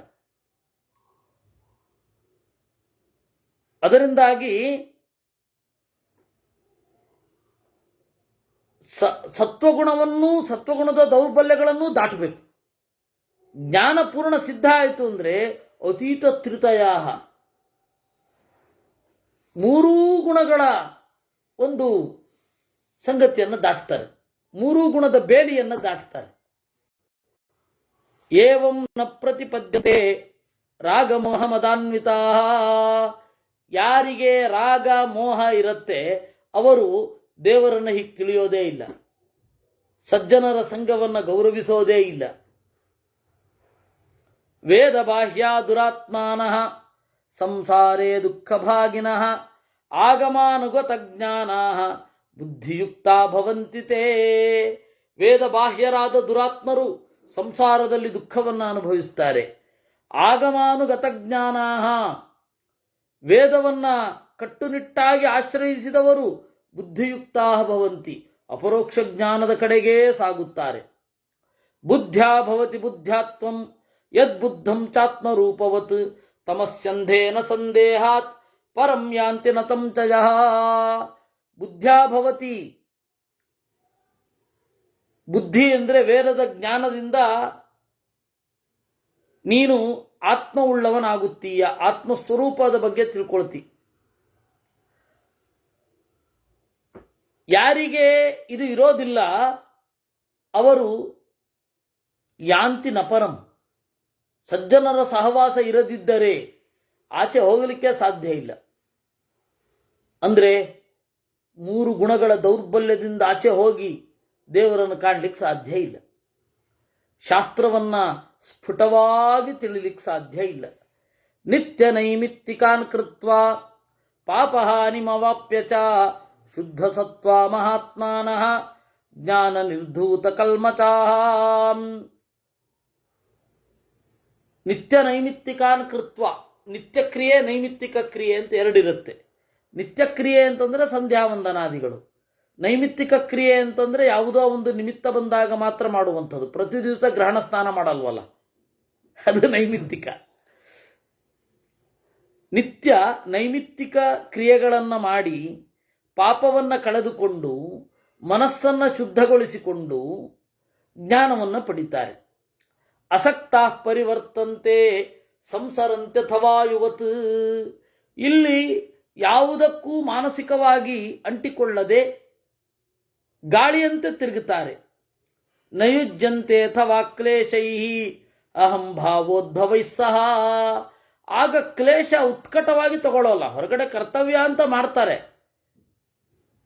ಆದರೆ ಅದನ್ನೇ ಉತ್ಕಟವಾಗಿ ತೆಗೆದುಕೊಳ್ಳೋಲ್ಲ. ಇತಸ್ತತಃ ಸಮಾಹೃತ್ಯ ಜ್ಞಾನಂ ನಿರ್ವರ್ಣಯಂತ್ಯುತ ಜ್ಞಾನಾನ್ವಿತಸ್ತಮೋಹನ್ಯಾತ್ ಅರ್ಕವಸ್ ಸಮಹಾಮತಿ. ಈಚೆಯೂ ಆಚೆಯೂ ಓಡಾಡಿ ಜ್ಞಾನಂ ನಿರ್ವರ್ಣಯಂತಿ. ಎಲ್ಲ ಬೇರೆ ಬೇರೆ ಶಾಸ್ತ್ರಗಳಿಂದ ಏನು ಮಾಡ್ತಾರೆ, ಜ್ಞಾನವನ್ನ ಪಡೆದು ಮುಂದಿನವರಿಗೆ ಹಂಚುತ್ತಾರೆ. ಮಧ್ವರ ಮಾತು, ಏಕಂಚ ತತ್ವತೋ ವೇತ್ತುಂ ವಿನಾ ಸರ್ವಜ್ಞತಾಂ ನರಃ ನ ಸಮರ್ಥೋ ಮಹೇಂದ್ರೋಪಿ ತಸ್ಮಾತ್ ಸರ್ವತ್ರ ಜಿಜ್ಞಸೇತ್ ಅಂತ. ಉಪಲಬ್ಧಿ ಇರುವ ಎಲ್ಲ ವೇದ ಶಾಖೆಗಳನ್ನು ಅಧ್ಯಯನ ಮಾಡಬೇಕು. ನೆಪ ಹೇಳಲಿಕ್ಕಿಲ್ಲ, ಎಲ್ಲ ಸಾರ ಇದರಲ್ಲೇ ಇದ್ದುಬಿಟ್ಟಿದೆ, ಇದೊಂದನ್ನು ಕಲ್ತ್ರೆ ಎಲ್ಲ ಕಲ್ತ ಹಾಗೆ. ನೋ ನೋ, ಜೆರಾಕ್ಸ್ ಇದೆ, ಮೂಲನೇ ಬೇಡ. ಓಹೋ ಇಲ್ಲ, ಮೂಲ ಓದಲೇಬೇಕು ನೀವು. ಇವಾಗ ನಮ್ಮಲ್ಲಿ ಆಗಿರೋದು ಅದು ದುರಂತ. ಇಲ್ಲ ಇಲ್ಲ, ಎಲ್ಲ ಇದರಲ್ಲೇ ಇದ್ದುಬಿಟ್ಟಿದೆ. ಭಾರತೀಯ ತತ್ವಶಾಸ್ತ್ರವನ್ನು ಅಧ್ಯಯನ ಮಾಡಿಕೊಳ್ಳಿ. ಅಯ್ಯೋ ಅದಕ್ಕೆ ಪುರುಸೊತ್ತಿಲ್ಲ, ವಿವೇಕಾನಂದರದ್ದು ಸಂಪುಟ ಓದ್ಬಿಡ್ತೀನಿ, ಇನ್ನೇನು ಬೇಡ ನನಗೆ. ಆ ಎಕ್ಸ್ಟ್ರೀಮ್. ಇನ್ನೊಂದು ಎಕ್ಸ್ಟ್ರೀಮ್ ಇದೆ ನಮ್ಮಲ್ಲಿ ಮಾಧ್ವರಲ್ಲಿ, ಹರಿಕಥಾಮೃತ ಸಾರ ಓದ್ಬಿಡ್ತೀವಪ್ಪ, ಇನ್ಯಾವುದು ಬೇಡ. ಇಲ್ಲ ರೀ, ಹಾಗಾಗಲ್ಲ. ನೀವು ಮೂಲ ಗ್ರಂಥ ಮುಟ್ಲೇಬೇಕು. ಲಕ್ಷ್ಮೀ ಶೋಭಾನೆ ಓದ್ಬಿಡ್ತೀವಿ. ಓಹೋ, ಗೀತೆ ಓದಲೇಬೇಕು, ಪ್ರಯತ್ನ ಆದರೂ ಪಡಬೇಕು. ಅದರಿಂದಾಗಿ ಇತಸ್ತತ ಸಮಾಹೃತ್ಯ, ಅರಿವು ಒಂದೇ ಕಡೆ ಘನವಾಗಿ ಇರೋದಿಲ್ಲ, ಬೇರೆ ಬೇರೆ ಕಡೆಯಿಂದ ಆರಿಸಿ ತರಬೇಕು. ಒಂದು ವ್ಯಾಖ್ಯಾನ ಓದ್ಬಿಡ್ತೀನಿ, ಎಲ್ಲ ಅರ್ಥ ಆಗ್ಬಿಡತ್ತೆ. ಇಲ್ಲಪ್ಪ, ಅಧ್ಯಯನ ಮಾಡಬೇಕು. ಎಷ್ಟಾಗತ್ತೋ ಅಷ್ಟು, ಕಡಿಮೆ ಆಗಲಿ ತೊಂದರೆ ಇಲ್ಲ, ಆದರೆ ಎಷ್ಟಾಗತ್ತೋ ಅಷ್ಟು ಅಧ್ಯಯನ ಮಾಡಬೇಕು. ಜ್ಞಾನಾನ್ವಿತಸ್ತಮೋಹನ್ಯಾತ್, ಜ್ಞಾನದಿಂದ ಕೂಡಿದವ ತಮಸ್ಸನ್ನ ಕಳೆಯುತ್ತಾನೆ. ಅರ್ಕವತ್ ಸಮಹಾಮತಿ, ಸೂರ್ಯನ ಹಾಗೆ. ಅದರಿಂದಾಗಿ ಪ್ರಯತ್ನ ಪಡಬೇಕು. ಈ ತರಹದ ಪ್ರಯತ್ನ ಪಟ್ಟವನನ್ನು ನಾನು ಕಡೆಗಣಿಸುವುದಿಲ್ಲ ಅಂತ ಕೃಷ್ಣ ಹೇಳೋದು. ಅವನು 3ನೆಯ ಮತ್ತೆ 2ನೆಯ ಅಧ್ಯಾಯದಲ್ಲಿ ಪ್ರಯತ್ನ ಪಡೋದಕ್ಕೂ ಫಲ ಇದೆ ಅಂತ ಹೇಳ್ತಾನೆ. ಈ ಭಾಗವತ ಧರ್ಮದಲ್ಲಿ ಹೊಕ್ಕವರಿಗೂ ಕೂಡ ಪ್ರಯತ್ನ. ನಾನು ಅವರನ್ನ ತಗೊಂಡು ಹೋಗ್ತೇನೆ, ಒಳ್ಳೆ ಮಾರ್ಗದಲ್ಲಿ ಒಯ್ಯುತ್ತೇನೆ. ನೇಹಾಭಿಕ್ರಮನಾಚೋಸ್ತಿ ಪ್ರತ್ಯವಾಯೋನ ವಿದ್ಯತೆ ಸ್ವಲ್ಪಮಪ್ಯಸ್ಯ ಧರ್ಮಸ್ಯ ತ್ರಾಯತೆ ಮಹತೋ ಭಯಾತ್ ಅಂತ ಕೃಷ್ಣ ಹೇಳ್ತಾನೆ. ಈ ಧರ್ಮದಲ್ಲಿ ತೊಡಗಿಕೊಂಡ್ರೂ ಸಾಕು, ಅಥವಾ ತೊಡಗಿಕೊಳ್ಳುವ ಬಯಕೆ ಬಂದರೂ ಸಾಕು, ನಾನು ಅವ್ರನ್ನ ಕೈ ಹಿಡಿತೇನೆ ಅಂತಾನೆ. ಅದರಿಂದಾಗಿ ಪ್ರಯತ್ನ ಪಡಲೇಬೇಕು. ಸ್ವಲ್ಪವೇ ಆದರೂ ಪರವಾಗಿಲ್ಲ, ಪಡಬೇಕು. ಏವಮಾತ್ಮಾನಮನ್ವೀಕ್ಷ್ಯ ನಾನಾ ದುಃಖ ಸಮನ್ವಿತಂ ದೇಹಂ ಪಂಕಮಲೇ ಮಗ್ನಂ ನಿರ್ಮಲಂ ಪರಮಾರ್ಥತಃ. ಅದರಿಂದಾಗಿ ದೇವರನ್ನ ಹೀಗೆ ತಿಳಿದರೆ, ಆತ್ಮಾನಂ ನಾನಾ ದುಃಖ ಸಮನ್ವಿತಂ, ಜೀವ ನಾನಾ ದುಃಖಗಳಿಂದ ಕೂಡಿದ್ದಾನೆ. ಯಾಕೆಂದರೆ ದೇಹ ಇರೋದ್ರಿಂದ. ದೇಹವೋ ಪಂಕಮಲೇ ಮಗ್ನಂ, ಅದಕ್ಕೆ ಪ್ರಕೃತಿಯಿಂದ ಬಹಳ ಕೊಳೆಗಳು ಪ್ರತಿ ದಿವಸ ಆಗ್ತಾನೇ ಇರುತ್ತೆ. ಪರಮಾರ್ಥತಃ ನಿರ್ಮಲಂ, ಆದರೆ ಆತ್ಮ ನಿರ್ಮಲ. ಈ ದೇಹ ನನ್ನದು ಅನ್ನುವ ಅಭಿಮಾನ ಅನ್ನುವ ಒಂದು ಕೊಳೆ ಬಿಟ್ಟರೆ ಇನ್ಯಾವ ಕೊಳೆನೂ ಇಲ್ಲ ಜೀವನಿಗೆ. ಇನ್ನೆಲ್ಲ ಇದೆ ಅಂದರೆ ಅಜ್ಞಾನದಿಂದ ಇದೆ. ತಮೇವಂ ಸರ್ವ ದುಃಖಾತ್ತು ಮೋಚಯೇತ್ ಪರಮಾತ್ಮವಾನ್ ಬ್ರಹ್ಮಚರ್ಯ ವ್ರತೋಪೇತಃ ಸರ್ವತಂಗ ಬಹಿಷ್ಕೃತಃ. ಇಂತಹ ತನ್ನನ್ನ ದುಃಖದಿಂದ ಬಿಡುಗಡೆಗೊಳಿಸಿಕೊಳ್ಳಬೇಕು. ಹೇಗೆ? ಆತ್ಮವಾನ್, ಪರಮಾತ್ಮನ ಭಕ್ತನಾಗಿ, ಬ್ರಹ್ಮಚರ್ಯ ವ್ರತದಿಂದ ಕೂಡಿ, ಎಲ್ಲ ಸಂಘಗಳಿಂದ ಆಚೆ ಬಂದು, ಲಘ್ವಾಹಾರೋ ವಿಶುದ್ಧಾತ್ಮ ಪರಂ ನಿರ್ಬಾಣ ಮೃಚ್ಛತಿ. ಲಘುವಾದ ಆಹಾರ ಇರಬೇಕು, ಶುದ್ಧವಾದ ಮನಸ್ಸು ಇರಬೇಕು, ಒಳ್ಳೆ ಗತಿಯನ್ನು ಹೊಂದುತ್ತಾನೆ. ಇಂದ್ರಿಯಾಣಿ ಮನೋವಾಯು ಶೋಣಿತಂ ಮಾಂಸಮಸ್ಥಿತ ಆನುಪೂರ್ವ್ಯಾದ್ವಿನಿಶ್ಯಂತಿ ಸಂಧಾತುಮುಪಯಾಂತಿ ಚ. ಇಂದ್ರಿಯ, ಮನಸ್ಸು, ಗಾಳಿ, ರಕ್ತ, ಮಾಂಸ, ಮೂಳೆ ಇವುಗಳು ಕ್ರಮವಾಗಿ ನಾಶ ಆಗತ್ತೆ. ದೇಹ ಹೋದ ಮೇಲೆ ಇರಬೇಕಾದ್ರೆ ಅವುಗಳ ಒಂದು ಕಾರ್ಯಭಾರವನ್ನು ಕಡಿಮೆ ಮಾಡಿಕೊಳ್ಬಹುದು. ಇಂದ್ರಿಯ ಎಲ್ಲೂ ಹೆಚ್ಚು ತಿರುಗಾಡದೇ ಇರೋ ಹಾಗೆ, ಮನಸ್ಸು ಎಲ್ಲಿಯೋ ಓಡದೇ ಇರೋ ಹಾಗೆ, ಪ್ರಾಣಾಯಾಮ ನಿಯಮಿತವಾಗಿ ಮಾಡುವ ಹಾಗೆ, ಹೀಗೆ ಕಾರಣಾನುಗತಂ ಕಾರ್ಯಂ ಯದಿ ತಚ್ಚ ವಿನಶ್ಯತಿ ಅಲಿಂಗಸ್ಯ ಕಥಂ ಲಿಂಗಂ ಯುಜ್ಯತೆ ತನ್ಮೃಷಾ ದೃಢಂ. ಈ ರೀತಿ ನಾವು ದೇಹವನ್ನು ಶೋಧಿಸಿ ನೋಡಬೇಕು. ಅದನ್ನು ಹಾಗೇ ನೋಡಲಿಕ್ಕಾಗಲ್ಲ. ನಾವು ಮೈಕ್ರೋಸ್ಕೋಪಿನಿಂದ ನೋಡ್ತೇವೆ. ಮೊದಲು ಸೂಕ್ಷ್ಮಾಣು ಜೀವಿಗಳನ್ನು ನೋಡ್ತಾ ಇರಲಿಲ್ಲ ನಾವು, ಈಗ ನೋಡ್ತೇವೆ. ಯಾಕೆ? ಮೈಕ್ರೋಸ್ಕೋಪ್ ಇದೆ. ಆ ರೀತಿ ಮೈಕ್ರೋಸ್ಕೋಪಿನಿಂದ ಆತ್ಮನನ್ನು ನೋಡ್ತೇನೆ. ಆಗಲ್ಲ ಅಂದ್ರು. ನತ್ವೇವ ಹೇತವಸ್ಸಂತಿ ಏಕೆ ಚಿನ್ಮೂರ್ತಿ ಸಂಸ್ಥಿತಾ ಅಮರ್ತ್ಯಸ್ಯ ಚ ಮರ್ತ್ಯೇನ ಸಾಮಾನ್ಯಂ ನೋಪಪದ್ಯತೆ. ಇಲ್ಲ, ತರ್ಕದಿಂದ ನಾವು ಈ ಎಲ್ಲ ಸ್ವಾದಿಷ್ಠಾನ, ಮಣಿಪೂರ, ಅನಾಹತ, ಆಜ್ಞಾ, ವಿಶುದ್ಧಿ, ಸಹಸ್ರಾರ ಅಂತೇನು ಹೇಳ್ತೀರಾ, ಆ ಎಲ್ಲ ಚಕ್ರಗಳನ್ನು ನೋಡ್ತೇವೆ. ಹೃದಯ ಕಮಲವನ್ನು ನೋಡಿಬಿಡ್ತೇವೆ. ಆಗಲ್ಲ. ಮೂರ್ತಿ ಸಂಸ್ಥಿತಾ ಹೇತವಃ ನತಂತಿ. ದೇಹದಲ್ಲಿ ನೆಲೆಗೊಂಡ ಕಾರಣಗಳನ್ನು ಪರಿಗಣಿಸುವುದಿಲ್ಲ. ಅಮರ್ತ್ಯಸ್ಯ ಚ ಮರ್ತ್ಯೇನ ಸಾಮಾನ್ಯಂ ನೋಪಪದ್ಯತೆ. ಅಮರ್ತ್ಯಸ್ಯ ಚ ಮರ್ತ್ಯೇನ, ನಾಶವಾಗದೇ ಇರೋದು, ನಾಶವಾಗುವುದರಿಂದ ಸಮಾನವಾಗಿರಲ್ಲ. ಅಂದರೆ ನಾಶವಾಗದೇ ಇರೋದು, ನಾಶ ಆಗೋದು ಎರಡೂ ಕೂಡ ಒಂದೇ ರೀತಿಯಾಗಿರಲ್ಲ. ನಾಶ ಆಗೋದು ಕಾಣತ್ತೆ, ನಾಶವಾಗದೇ ಇರೋದು ಕಾಣಲ್ಲ. ಏನು ಮಾಡೋದು? ನಾಶವಾಗೋದು ಕಾಣತ್ತೆ, ನಾಶವಾಗದೇ ಇರೋದು ಕಾಣಲ್ಲ. ಲೋಕದೃಷ್ಟೋ ಯಥಾ ಜಾತೆ ಸ್ವೇದಜ ಪುರುಷ ಸ್ತ್ರೀಯಾಂ ಕೃತಾನುಸ್ಮರಣಾತ್ ಸಿದ್ಧೋ ವೇದಗಮ್ಯ ಪರಪ್ಪುಮಾನ್. ಲೋಕದೃಷ್ಟೋ ಯಥಾ ಜಾತೆ.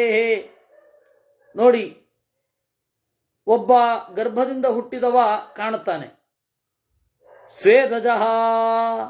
ಆಮೇಲೆ ಬೆವರಿನಿಂದ ಹುಟ್ಟಿದ ಪ್ರಾಣಿಗಳು, ಏನು ಅನೇಕ ಇನ್ಸೆಕ್ಟ್ಸ್, ಅದು ಕೂಡ ಕಾಣುತ್ತೆ. ಆ ರೀತಿ ದೇವರು ಕಾಣುತ್ತಾನ? ಇಲ್ಲ. ನಮಗೆ ಲೋಕದಲ್ಲಿ ಒಂದು ಕಾರಣ ಬೇಕು, ಆ ಕಾರಣದ ಕಾರ್ಯ ಬೇಕು. ಹಾಗೆ ದೇವರು ಹೆಂಗೆ ಕಾಣಬೇಕು? ವೇದ ಅನ್ನುವ ಕಾರಣ ಇದೆ. ಕೃತಾನುಸ್ಮರಣಾತ್ ಸಿದ್ಧೋ ವೇದಗಮ್ಯ ಪರಪ್ಪುಮಾನ್. ಹಿಂದಿನವರು ನೆನೆದಿದ್ದಾರೆ, ವೇದದ ಮೂಲಕ ಗೊತ್ತಾಗತ್ತೆ. ಪ್ರತ್ಯಕ್ಷಾನುಗತೋ ವೇದೋ ನಾಮಹೇತು ಭಿರಿಷ್ಯತೆ. ಪ್ರತ್ಯಕ್ಷ, ಇದು ವೇದ ಅನ್ನೋದು ಅನೇಕ ಹೆಸರುಗಳನ್ನು ಹೇಳಿದೆ, ದೇವರನ್ನ ತಲುಪುವ ಕಾರಣಗಳನ್ನು ಹೇಳಿದೆ. ಯಥಾ ಶಾಖಾ ಹಿ ವೈ ಶಾಖಾ ತರೋ ಸಂಬದ್ಧತೆ ತದಾ ಶ್ರುತ್ಯಾ ತಥಾ ಪರೋಪ್ಯಾತ್ಮ ದೃಶ್ಯತೆ ಸೋಪ್ಯಲಿಂಗವಾನ್. ಯಥಾ ಶಾಖಾ ಹಿ ವೈ ಶಾಖಾ ತರೋ ಸಂಬದ್ಧತೆ ತದಾ. ಹೇಗೆ ಒಂದು ಶಾಖೆ ಇನ್ನೊಂದು ಮರವನ್ನು ತಾಗಿರುತ್ತೆ, ಆ ರೀತಿ ವೇದದ ಶಾಖೆಯಿಂದ ದೇವರನ್ನ ಕುರಿತಾದ ಅರಿವು ಒಂದು ತಾಗಿರುತ್ತೆ. ಬ್ರಹ್ಮಾಂಡವೆಂಬ ಮರದ ಶಾಖೆ, ವೇದದ ಶಾಖೆ, ಎರಡಕ್ಕೂ ಕಾಮನ್ ಆಗಿರುವ ಒಂದು ಪಾಯಿಂಟ್ ಇರುತ್ತೆ.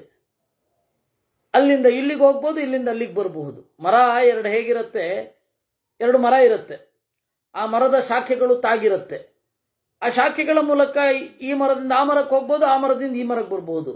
ಆ ರೀತಿ ವೇದ ಶಾಖೆ ಮತ್ತು ಜಗದ್ವೃಕ್ಷದ ಶಾಖೆ ಎರಡೂ ಕೂಡ ಪರಸ್ಪರ ಜೋಡಿಸ್ಕೊಂಡಿರುತ್ತೆ, ಬೇರೆಯಾಗಿಯೂ ಇರುತ್ತೆ. ಅದು ಎರಡಕ್ಕೂ ಕೂಡ ಕಾಮನ್ ಆಗಿರುವಂತಹ ಶಾಖೆ ಯಾವುದು, ಅದರಿಂದ ಇನ್ನೊಂದು ಕಡೆಗೂ ತಿಳಿತೇವೆ. ಅಲಿಂಗ ಸಾಧ್ಯಂ ತದ್ಬ್ರಹ್ಮ ಬಹವಸ್ತಂತಿ ಹೇತವಃ. ದೇವರು ತರ್ಕದಿಂದ ಅಗೋಚರ ಅನ್ನೋದು ಸಿದ್ಧ.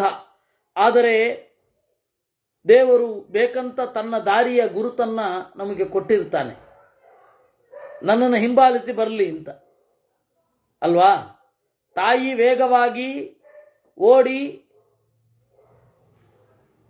ಮಗುವಿಗೆ ಕಾಣದಂತೆ ಇರಬಲ್ಲಳು, ಆದರೂ ಕೂಡ ಕೆಲವೊಂದು ಸುಳುಹುಗಳನ್ನು ಬಿಟ್ಟಿರ್ತಾಳೆ.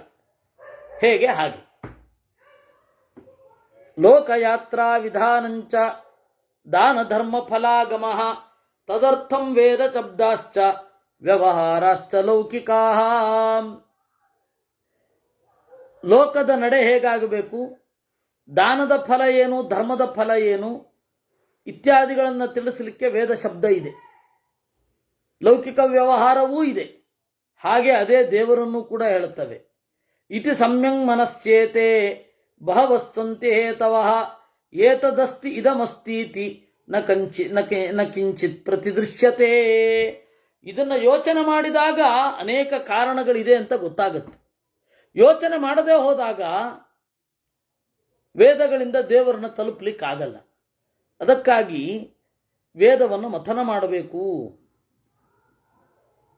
ಈ ರೀತಿಯಾಗಿ ಯಾರು ವಿಮರ್ಶೆ ಮಾಡ್ತಾರೆ, ಕ್ವಚಿನ್ ನಿವಿಚತೆ ಬುದ್ಧಿ, ಒಂದು ನಿರ್ಣಯ ಸಿಗತ್ತೆ.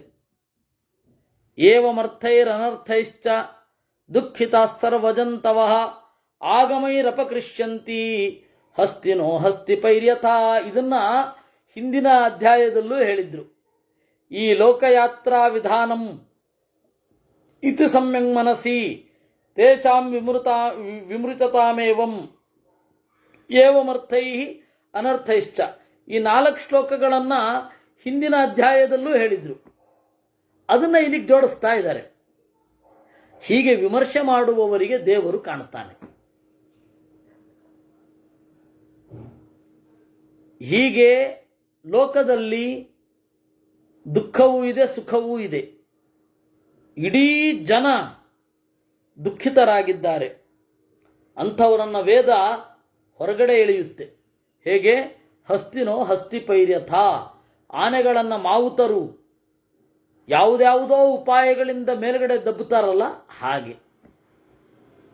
ನ ಜಾತು ಕಾಮಕ್ಕಾಮಾನಾಂ ಉಪಭೋಗೇನ ಚಾಮ್ಯತಿ ಹವಿಷಾ ಕೃಷ್ಣವರ್ತ್ನೇವ ಭೂಯ ಏವಾಭಿವರ್ಧತೆ.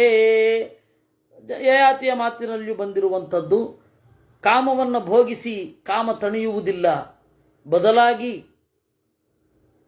ತುಪ್ಪದಿಂದ ಬೆಂಕಿ ಇನ್ನಷ್ಟು ಉರಿಯುವ ಹಾಗೆ ಉರಿಯತ್ತೆ. ಅರ್ಥಾನಸ್ತಥಾತ್ಯಂತ ದುಃಖಾವಹಾನಶ್ಚ ಲಿಪ್ಸಂತ ಏತೆ ಬಹವೋ ವಿಶುಷ್ಕಾ ಮಹತ್ತರಂ ದುಃಖಮಭಿಪ್ರಪನ್ನಾ ಹಿತ್ವಾ ಸುಖಂ ಮೃತ್ಯುವಚಂ ಪ್ರಯಾಂತಿ. ಕೆಲವರು ಅರ್ಥವನ್ನೇ ಬಯಸ್ತಾರೆ. ಅರ್ಥ ಅಂದರೆ ಸಂಪತ್ತು. ಆ ಸಂಪತ್ತು ಅತ್ಯಂತ ದುಃಖಾವಹಾಂಶ್ಚ, ದುಃಖವನ್ನೇ ಕೊಡ್ತಾವೆ. ದುಃಖವನ್ನು ಹೊಂದಿದ ಮೇಲೆ ಅರ್ಥದಿಂದ ಏನು ಪ್ರಯೋಜನ ಇಲ್ಲದೆ ಸತ್ತೋಗ್ತಾರೆ. ಅರ್ಥದಿಂದ ಸುಖ ಆಗಲೇಬೇಕು ಅಂತಿಲ್ಲ, ಹಣದಿಂದ ಸುಖ ಸಿಗಬೇಕು ಅಂತ ಇಲ್ಲ. ವಿನಾಚಿನೋಷ ಧ್ರುವ ಜೀವಿತಸ್ಯ ಕಿಂಬಂಧುಭಿರ್ಮಂತ್ರ ಪರಿಗ್ರಹೈಶ್ಚ ವಿಹಾಯ ಯೋಗಚ್ಛತಿ ಸರ್ವಮೇವ ಕ್ಷಣೇನ ಗತ್ವಾ ವಿನಿವರ್ತತೆ ಚ ನ ನಿವರ್ತತೆ ಚ. ಈ ಜೀವನ ಶಾಶ್ವತವಲ್ಲ. ಇದನ್ನ ಕ್ಷಣದಲ್ಲಿ ಬಿಟ್ಟೊಟ್ಟೋಗ್ತಾನೆ ಮತ್ತು ಬರೋದೇ ಇಲ್ಲ. ಬೆಳಿಲಿಕ್ಕೆ ಎಷ್ಟು ದಿವಸ ಬೇಕು? ಒಬ್ಬ ಮನುಷ್ಯ ಹುಟ್ಟಿ ಬೆಳೀಲಿಕ್ಕೆ ಎಷ್ಟು ಟೈಮ್ ಬೇಕು? ಒಂದನ್ನು ತಿಳ್ಕೊಳ್ಳಿಕ್ಕೆ ಎಷ್ಟು ಟೈಮ್ ಬೇಕು? ಕಾಣ್ತಾ ಇದ್ರೂ ಕೂಡ ಸ್ಥೂಲವಾದದ್ದು ಸೂಕ್ಷ್ಮವಾಗಿ ಅರ್ಥ ಆಗಬೇಕಾದ್ರೆ ಎಷ್ಟು ಟೈಮ್ ಬೇಕು? ಕ್ಷಣೇನ ಗತ್ವ ನನಿವರ್ತತೆ. ಒಂದು ಕ್ಷಣದಲ್ಲಿ ಹೊಟ್ಟೋಗ್ಬಿಡ್ತಾನೆ, ವಾಪಸ್ಸೇ ಬರಲ್ಲ. ಕಂಭೂಮಿತೋ ಯಾನಲ ವಾಯವೋ ಹಿ ಸದಾ ಶರೀರಂ ಪ್ರತಿಪಾಲಯಂತಿ ಇತೀದಮಾಲಕ್ಷ್ಯ ಕುತೋರತಿರ್ಭವೇತ್ ವಿನಾಶಿನೋ ಹ್ಯಸ್ಯನ ಕರ್ಮ ವಿದ್ಯತೆ. ಆಕಾಶ, ಭೂಮಿ, ನೀರು, ಬೆಂಕಿ, ಗಾಳಿ ಇವು ಶರೀರವನ್ನು ಪಾಲನೆ ಮಾಡ್ತವೆ. ಇದು ನಂದೇನೂ ಇಲ್ಲ ಅಂತ ಹೇಳಿ ಯಾರಿಗೆ ಗೊತ್ತಾಗತ್ತೆ? ದೇಹದ ಮಿತಿ ಗೊತ್ತಾಗತ್ತೆ ಅವನಿಗೆ. ಇದಮನುಪದಿವಾಕ್ಯಮಚ್ಚಲಂ ಪರಮನಿರಾಮಯಮಾತ್ಮಸಾಕ್ಷಿಕಂ ನರಪತಿರನು ವೀಕ್ಷ್ಯ ವಿಸ್ಮಿತಃ ಪುನಃ ಅನುಯೋಕ್ತುಮಿದಂ ಪ್ರಚಕ್ರಮೇ. ಈ ರೀತಿಯಾದ ಅಚ್ಚಲಂ, ಯಾವುದೇ ಕುತರ್ಕವಿರದ, ಪರಮ ನಿರಾಮಯಂ ಆತ್ಮಸಾಕ್ಷಿಗಂ, ತನ್ನ ಅನುಭವಕ್ಕೂ ಬರುವ ಈ ತರಹದ ಮಾತನ್ನ ಕೇಳಿದ. ಆಶ್ಚರ್ಯ ಆಯಿತು. ಪುನರನುಯೋಕ್ತುಮಿದಂ ಪ್ರಚಕ್ರಮೇ, ಮತ್ತೆ ಪ್ರಶ್ನೆ ಮಾಡಿದ ಅನ್ನುವಲ್ಲಿಗೆ 199ನೇ ಅಧ್ಯಾಯ.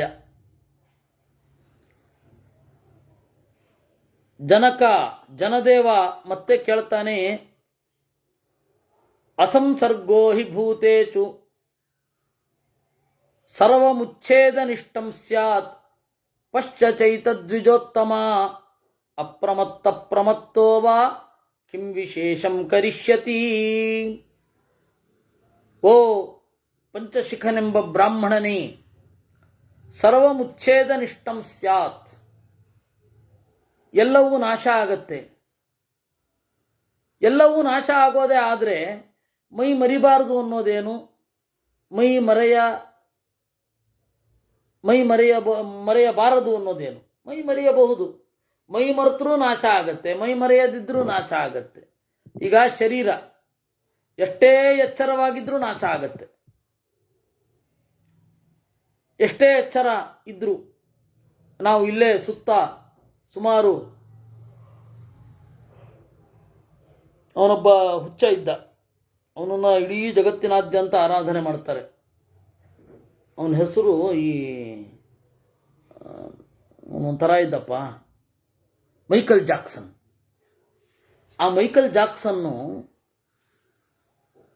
ಎಲ್ಲರನ್ನ ಜೊತೆಗೆ ಇಟ್ಕೊಂಡಿದ್ದ. ಕನಿಷ್ಠ ಪಕ್ಷ ನಾನು 100 ವರ್ಷ ಆದರೂ ಬದುಕಬೇಕು, 150 ವರ್ಷ ಆದರೂ ಬದುಕಬೇಕು ಅಂತ ಎಲ್ಲರೂ ಜೊತೆಲಿ ಇಟ್ಕೊಂಡಿದ್ದ.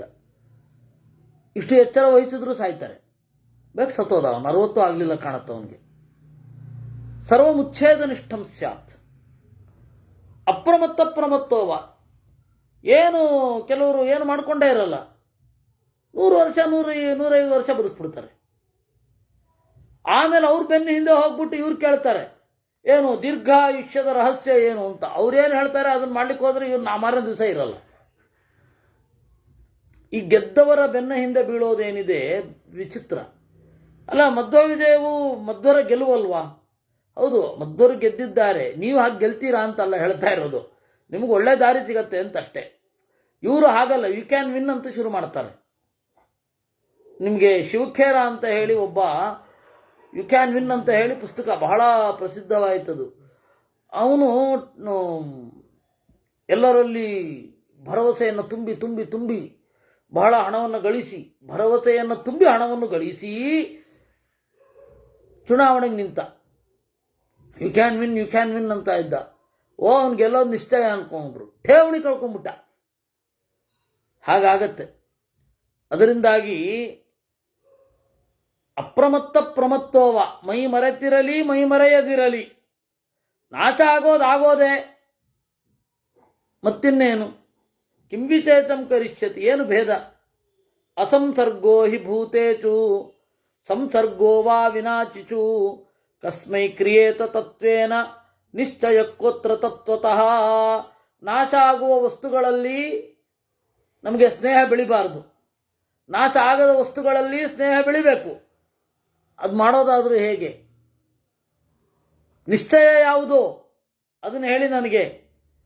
ಭೀಷ್ಮ ತಪಸಾಹಿ ಪ್ರತಿಚ್ಛನ್ನಂ ವಿಭ್ರಾಂತಮಿವ ಚಾತುರಂ ಪುನಃ ಪ್ರಶಮಯನ್ ವಾಕ್ಯೈ ಕವಿ ಪಂಚಶುಖೋಬ್ರವೀತ್. ಹೀಗೆ ಅಗಾಧವಾದ ತಪಸ್ಸು, ಜ್ಞಾನದ ಖನಿಯಾಗಿರುವ, ಜನರಿಗಾಗಿ ಪ್ರಶ್ನೆಯನ್ನು ಕೇಳುವ ವಿಭ್ರಾಂತಮಿವಚ ಆತುರಂ, ಅವನನ್ನು ಪುನಃ ಪ್ರಶಮಯನ್ ವಾಕ್ಯೈ, ಮತ್ತೆ ಅವನನ್ನು ಶಮನ ಮಾಡ್ತಾ ಪಂಚಶಿಖ ನುಡಿದ. ಪಂಚಶಿಖ ಉಚ್ಛೇದ ನಿಷ್ಠಾನೇಹಾಸ್ತಿ ಭಾವನಿಷ್ಠಾ ನ ವಿದ್ಯತೆ ಅಯಂ ಹ್ಯಪಿ ತಮಾಹಾರ ಶರೀರೇಂದ್ರಿಯ ಚೇತತಾಂ. ನೋಡಪ್ಪ, ಜಗತ್ತಿನಲ್ಲಿ ಎರಡು ಸೇರಿಕೊಂಡೇ ಇರೋದು, ಪಂಚಭೂತಗಳು ಮತ್ತು ಭಾವನೆ. ಅದನ್ನೇ ದೇಹ ಅಂತ ಕರೆಯೋದು. ಕೇವಲ ಭಾವ ಇರಲ್ಲ, ಕೇವಲ ದೇಹವೂ ಇರಲ್ಲ. ಭೂತ ಮತ್ತು ಭಾವ ಎರಡು ಒಟ್ಟಿಗೆ ಸೇರಿರುತ್ತೆ. ಅಯಂ ಹ್ಯಪಿ ತಮಾಹಾರ ಶರೀರೇಂದ್ರಿಯ ಚೇತತಾಂ. ಶರೀರ, ಬುದ್ಧಿ, ಇಂದ್ರಿಯ ಇವುಗಳು ಜೊತೆಗೇನೆ ಇರ್ತವೆ. ವರ್ತತೆ ಪೃಥಗನ್ಯೋನ್ಯಂ ಅಪ್ಯಪಾಶ್ರಿತ್ಯ ಕರ್ಮಸು. ಒಂದು ಕರ್ಮ ಮಾಡಬೇಕಾದ್ರೆ ಶರೀರ ಬೇಕು, ಇಂದ್ರಿಯ ಬೇಕು, ಚೇತಸ್ಸು ಜ್ಞಾನ ಬೇಕು. ಅಂದರೆ ಆತ್ಮನ ಅರಿವು ಬೇಕು, ಶರೀರ ಬೇಕು, ಇಂದ್ರಿಯ ಬೇಕು. ಧಾವತ ಪಂಚತೇಷಾಂತು ಖಂ ವಾಯುರ್ಜ್ಯೋತಿರಂಬುಭೂ ತೇ ಸ್ವಭಾವೇನ ತಿಷ್ಠಂತಿ ವಿಯುಜ್ಯಂತೆ ಸ್ವಭಾವತಃ. ಜಗತ್ತಿನ ಒಂದು ಪ್ರವಾಹದಲ್ಲಿ ಯಾರು ಓಡ್ತಾ ಇರ್ತಾರೆ ಅವರಿಗೂ ಗಾಳಿ, ಆಕಾಶ, ಬೆಂಕಿ, ನೀರು, ಭೂಮಿ ಸಹಜವಾಗಿರ್ತವೆ, ಸಹಜವಾಗಿ ಬಿಡುಗಡೆಗೊಳ್ಳುತ್ತವೆ. ಆಕಾಶೋ ವಾಯುರುಷ್ಮಾ ಚ ಸ್ನೇಹೋ ಯಶ್ಚಾಪಿ ಪಾರ್ಥಿವ ಯೇ ಚ ಪಂಚತಮಾಹಾರ ಶರೀರಮಿತಿ ನೈಕಧಾ. ಆಕಾಶ, ಗಾಳಿ, ತಾಪ, ರಸ, ಭೂಮಿ ಇದು ಶರೀರದಲ್ಲಿಯೂ ಇರ್ತದೆ, ಬೇರೆ ಬೇರೆ ರೀತಿಯಾಗಿ ಇದೆ. ಅದರಿಂದಾಗಿ ಈ ಇಂದ್ರಿಯಗಳು ಇದ್ದೇ ಇದೆ. ತೇಷು ಕರ್ಮ ನಿಸರ್ಗಶ್ಚ ಏತೇ ಹ್ಯಾಮರಣಾದ್ಯುಕ್ತಾ ಷಡ್ಗುಣಾಜ್ಞಾನ ಸಿದ್ಧಯೇ. ಇದು ಸಾಯೋ ತನಕ ಒಟ್ಟಿಗೆ ಇರುತ್ತೆ ದೇಹದಲ್ಲಿ. ತೇಷು ಕರ್ಮ ನಿಸರ್ಗಶ್ಚ, ಅವುಗಳಲ್ಲಿಯೇ ಕರ್ಮ ತೊಡಗುವುದು. ಸರ್ವತತ್ವಾರ್ಥ ದರ್ಶನ, ತತ್ವಾರ್ಥ ಇದೆ. ಈ ದೇಹವೇ ತತ್ವವನ್ನು ಕಾಣಲಿಕ್ಕೂ ಪ್ರಯೋಜಕ, ತತ್ವವನ್ನು ಮರೆಯಲಿಕ್ಕೂ ಪ್ರಯೋಜಕ. ಇದಂ ಗುಣ ತಮಾಹಾರಂ ಆತ್ಮಭಾವೇನ ಪಶ್ಯತಃ. ಈ ತರಹದ ಸತ್ವರಜಸ್ತಮೋ ಗುಣಗಳ ಪಂಚಭೂತಗಳ ಮಿಶ್ರಣವನ್ನು ನಾನೇ ಅಂತ ಯಾರು ಅಂದ್ಕೊಳ್ತಾನಲ್ಲ, ಆತ್ಮಭಾವೇನ ಪಶ್ಯತಃ, ಅವನು ಅಸಮ್ಯಕ್ದರ್ಶಿ, ತಿಳಿಯದವ. ಅವನಿಗೆ ಅನಂತವಾದ ದುಃಖ, ನೋಪಶಾಮ್ಯತಿ, ಅದು ಪರಿಹಾರ ಆಗೋದೇ ಇಲ್ಲ. ಅದರಿಂದಾಗಿ ಇದೇ ದಾರಿ, ಇದೇ ತಗ್ಗು ದಿಣ್ಣೆಗಳು, ಇದೇ ಇಳಿಜಾರು, ಇದೇ ದಾರಿ. ಇದನ್ನೇ ಆತ್ಮ ಅಂತ ಅಂದ್ಕೊಂಡ್ರೆ ಸೀದಾ ಕೆಳಗಡೆ ಜಾರ್ತಾನೆ. ಇಲ್ಲ ಅಂತ ಹೇಳಿ ಇದನ್ನು ಕೇವಲ ಬಳಸ್ತೇನೆ ಅಂತ ಇಟ್ಕೊಂಡ್ರೆ ಏರ್ತಾನೆ, ಇಲ್ಲ ಅಂದರೆ ಜಾರ್ತಾನೆ, ಒಂದೋ ಏರ್ತಾನೆ. ತತ್ತು ಸಮ್ಯಂಗಮತನ್ನಾಮ ತ್ಯಾಗಶಾಸ್ತ್ರಮನುತ್ತಮಂ ಶೃಣುಯತ್ತವ ಮೋಕ್ಷಾಯ ಭಾಷ್ಯಮಾಣಂ ಭವಿಷ್ಯತಿ. ಅದರಿಂದಾಗಿ ಇಲ್ಲಿ ದಾಟಬೇಕು ಅಂತಂದರೆ ತ್ಯಾಗವೇ ಬೇಕು. ಈ ತ್ಯಾಗ ಅನ್ನೋದೇನಿದೆ, ದೇಹದಲ್ಲಿದ್ದುಕೊಂಡು ತ್ಯಾಗವನ್ನು ಮಾಡಬೇಕು. ತ್ಯಾಗ ಯಾವ್ಯಾವ ರೀತಿ ಇದೆ ನಿರೂಪಣೆ ಮಾಡ್ತಾ ಇದ್ದಾರೆ. ದ್ರವ್ಯತ್ಯಾಗೇ ತು ಕರ್ಮಾಣಿ ಭೋಗತ್ಯಾಗೇ ವ್ರತಾನ್ಯಪಿ ಸುಖತ್ಯಾಗೇ ತಪೋಯೋಗ ಸರ್ವತ್ಯಾಗೇ ಸಮಾಪನಂ. ದ್ರವ್ಯತ್ಯಾಗ ಮಾಡಿದ್ರೆ ಕರ್ಮಗಳು ಬಿಟ್ಟು ಹೋಗುತ್ತವೆ. ದ್ರವ್ಯತ್ಯಾಗ ಮಾಡ್ತೇವೆ ಅಂತಂದರೆ ಅದರ ಜೊತೆಗಿನ ಕರ್ಮವನ್ನು ತ್ಯಾಗ ಮಾಡಿದ ಹಾಗೆ. ಇನ್ನು ಭೋಗತ್ಯಾಗ ಅಂತಂದರೆ ವ್ರತವನ್ನು ಅನುಸರಿಸುವ ಹಾಗೆ. ಸುಖವನ್ನು ತ್ಯಾಗ ಮಾಡಿದ್ರೆ ತಪೋಯೋಗ. ಸುಖ ತ್ಯಾಗ ಮಾಡಿದ್ರೆ ಮತ್ತೇನು ಮಾಡಬೇಕು? ಆಲೋಚನೆ, ಜ್ಞಾನಕ್ಕಾಗಿ ಆಲೋಚನೆ ತಪ್ಪಿದರೆ ಕಾಯಕ್ಲೇಶ. ಸರ್ವತ್ಯಾಗೇ ಸಮಾಪನಂ. ಎಲ್ಲವೂ ಯಾವುದೂ ನನ್ನದಲ್ಲ ಅಂತಂದು ಬಿಟ್ಟರೆ ಈ ಶರೀರದ ಸಂಘದಿಂದ ಏನು ಕೆಳಗಡೆ ಬೀಳೋದು ಇತ್ಯಾದಿಗಳೆಲ್ಲ ಇರುತ್ತೆ, ಅದೆಲ್ಲ ಪರಿಹಾರ ಆದ ಹಾಗೆ. ಇಷ್ಟೇ ತಾನೆ. ತಸ್ಯ ಮಾರ್ಗೋ ಯಮದ್ವೈಧ ಸರ್ವತ್ಯಾಗಸ್ಯ ದರ್ಜಿತಃ ವಿಪ್ರಹಾಣಾಯ ದುಃಖಾನಾಂ ದುರ್ಗತಿರ್ಹ್ಯನ್ಯಥಾ ಭವೇತ್. ತಸ್ಯ ಮಾರ್ಗಃ ಯಮದ್ವೈಧಃ. ಈ ಸರ್ವತ್ಯಾಗದ ಮಾರ್ಗ ಏನು ಅಂತಂದರೆ, ಸರ್ವವನ್ನು ತ್ಯಾಗ ಮಾಡೋದು ಯಾಕೆ ಅಂದರೆ ಅದ್ವೈಧ, ನಿಶ್ಚಯಕ್ಕಾಗಿ, ಸರಿಯಾದ ಅರಿವನ್ನು ಹೊಂದಲಿ ಅಂತ, ದುಃಖವನ್ನು ಬಿಡಲಿಕ್ಕಾಗಿ. ಅದಕ್ಕಾಗಿ ಈ ತ್ಯಾಗ ಅನ್ನೋದಿರೋದು. ಸುಮ್ಮನೆ ತ್ಯಾಗ ಮಾಡಿ ಏನು ಮಾಡೋದು? ಅದರಿಂದಾಗಿ ನಾವು ಇದನ್ನು ಬಿಡಬೇಕು. ಪಂಚ ಇಂದ್ರಿಯಗಳಿದೆ. ಪಂಚೇಂದ್ರಿಯಗಳಲ್ಲಿ ತ್ರಿವಿಧೋ ಭಾವ, 3 ತರಹದ ಭಾವ ಪರ್ಯಾಯಾತ್ ಸಮುಪಸ್ಥಿತ, ಮೇಲಿಂದ ಮೇಲ್ಗಡೆ ಬರ್ತಾ ಇರುತ್ತೆ. ಸಾತ್ವಿಕೋ ರಾಜಸಶ್ಚೈವ ತಾಮಸಶ್ಚೈವ ತೇತ್ರಯಃ. ಸಾತ್ವಿಕ, ರಾಜಸ, ತಾಮಸ ಅಂತ. ಇದಕ್ಕನುಗುಣವಾಗಿ 3 ತರಹದ ಜ್ಞಾನಗಳಿದೆ. ಸಾತ್ವಿಕ ಅರಿವು, ರಾಜಸ, ತಾಮಸದ ಅರಿವು ಅಂತ. ಈ 3ರಿಂದ ಬರುವಂತಹ ವೇದನೆ, ಪರಿಜ್ಞಾನ ಎಂಥದ್ದು ಇತ್ಯಾದಿಗಳನ್ನು ನಾವು ನಾಳೆ ನೋಡೋಣ. ಕೃಷ್ಣಾರ್ಪಣಮಸ್ತು.